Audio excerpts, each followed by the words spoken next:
আসসালামু আলাইকুম। Carbohydrate, protein ও fat জাতীয় যে খাবারগুলো পরিপাককারী বিভিন্ন এনজাইম এর নাম মনে রাখার টেকনিক আজকে শেখাবো। তো দেখো, কার্বোহাইড্রেট জাতীয় খাবারগুলো কিভাবে মনে রাখবো। আলু খেয়ে সুরেশ তটাল মাটাল। তো সুরেশ দেখো সুক্রেস, আর টাল মানে টাইলিন, লতে ল্যাকটেস, মাতে মাতাল মানে মল্টেস।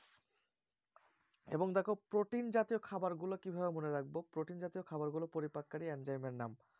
প্রোটিন খেয়ে পেট্রিক কালো হয়েছে, পেট্রিক কালো হয়েছে।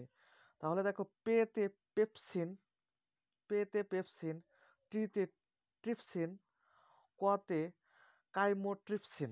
ঠিক আছে। কালো হয়েছে কার্বো কার্বোক্সোপেপটিডেস।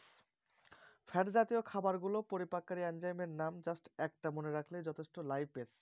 এই লাইপেসটা মনে রাখলেই যথেষ্ট। ধন্যবাদ, সবাই ভালো থাকবে। আল্লাহ হাফেজ।